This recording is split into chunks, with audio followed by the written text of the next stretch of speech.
Everybody, this is Coach Connors. I just wanted to show you what I think is the fastest, most efficient way to strength train for Brazilian Jiu Jitsu. Most people that train in Jiu Jitsu have a full life. They have time demands on their hands. They don't have a lot of extra time to do a lot of different strength training. You know, if you get a job and a family and you're still trying to train Jiu Jitsu, this is a really easy way to get sport-specific strength training in for Jiu Jitsu. You can do this in as little as 6 minutes. You can invest as much as 12 minutes. You do it 2 to 3 times a week. You can do it immediately after your training.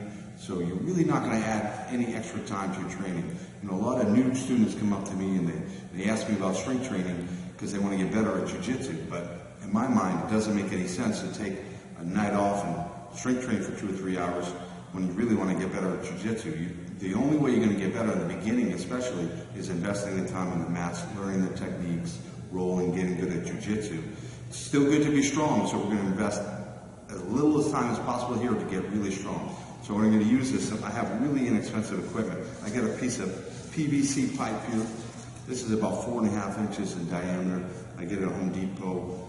Really cheap. I don't know if it's $1, $2. Then I get some really inexpensive sort of carpeting, or you can get they sell a little piece of carpet that might go in front of a door. I wrap that up, tape it up with duct tape.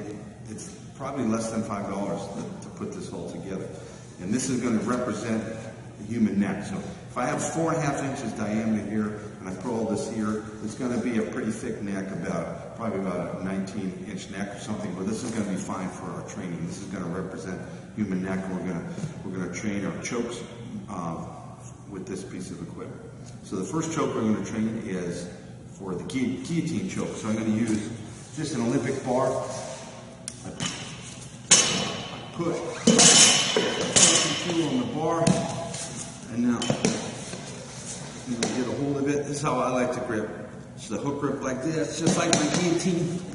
I throw my leg over the top, and I'm going to squeeze as hard as I can, but just for 10 seconds. So normally I would throw on the clock 10-second rounds, and I'd squeeze this as hard as I can for 10 seconds, and then I give myself 10 seconds to switch and go to the other arm. Get my grip, throw my leg over and keep everything in place, and I squeeze as hard as I can. So a couple things you'll notice is you'll feel a little bit of pain in this bone here, which is good. You're going to make this bone thicker. You're going to make it a little bit tougher. You're going to be able to bring more power to your guillotine. The other thing you're going to start to realize is what's squeezing. Because as you squeeze, this thing is, it's got some padding on it, but it's not completely unforgiving. You're going to get some feedback. So you're going to learn what's really tightening this up, what's really choking this neck here that I'm trying to choke. For the most part, when we're doing a guillotine, we want to have cinching pressure, which is squeezing the neck, but also want to have crimping pressure, bending their neck. So I'm doing this, I'm learning both of those pressures, and I'm learning how to apply it. A lot of people, when they first start Jiu Jitsu, they may be really strong, but when they go to choke somebody, they just flex their muscles, and they squeeze as hard as they can, but they don't really choke their opponent. So we're not interested in flexing so much as interested in closing that scissors. And this teaches us how to do it, and it makes us specifically strong in doing it.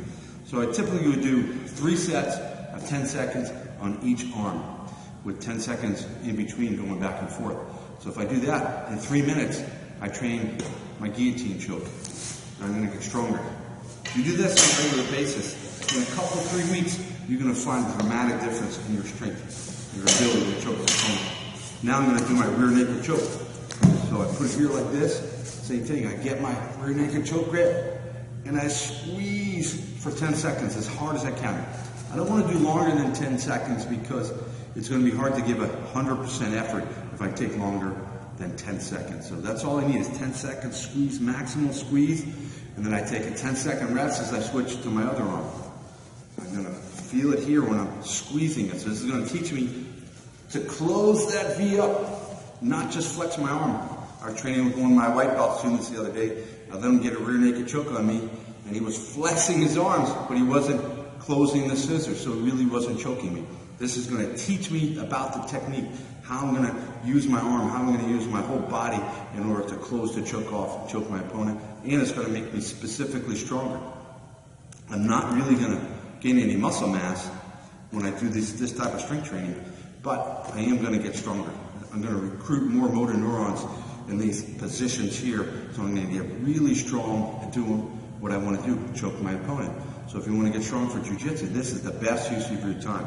So in 3 minutes, I've gotten a lot stronger with my guillotine. Another 3 minutes, I got a lot stronger with my rear naked choke. And now I'm going to train my gi chokes. When I first started this,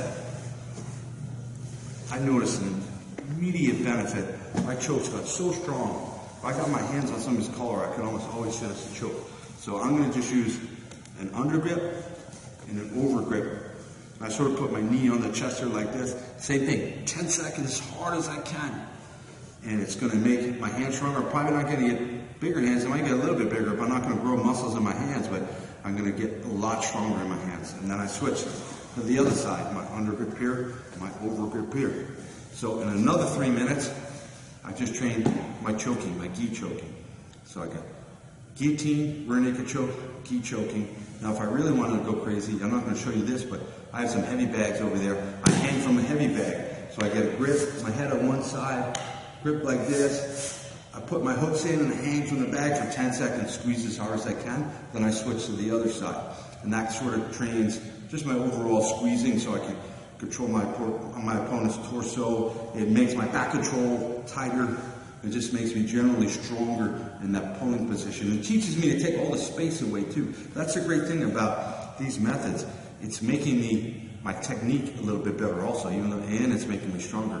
So if I lift weights, if I do cleans, or if I do squats or deadlifts, that's not going to teach me how to be a little bit better in the technique. If you do that other type of strength training, you're going to get stronger, and it's good to do that. But this is a really efficient, super time-effective way to get stronger specifically for Jiu-Jitsu. So the heavy bag, I do the same thing, 10 seconds. I get a 10-second break. I go to the other side. So in 3 minutes, I get another sort of overall strength training thing. So the whole program, if I did it all, would be 12 minutes. So I can do this after my Jiu-Jitsu practice. I come to training, do a class, do a bunch of randori. If I'm tired, I can go do this in 12 minutes. I have my strength training done. Or you can do it, if you have the time, do it in the morning and then go train at night. And when you go train at night, you're going to still feel good. You're going to recover really quickly from this. It's not a big tax on your system. You don't need a lot of energy to do this. You're not going to be tired when you're done. You're going to feel fine. You're going to recover really fast. Sometimes I have athletes that they go hire a strength training coach, and then they come to train at night and they're too tired to do anything because they got smoked during the training session, which doesn't make any sense. The other thing is this is super safe. I've never come close to getting injury doing this. I'm not going to pull a hamstring. I'm not going to tweak my back because I'm not really moving that much. So super safe way to train, really effective way to get strong for Jiu-Jitsu with a real small investment of time, small investment of money, small investment of energy, super safe, just a great idea. Give it a try.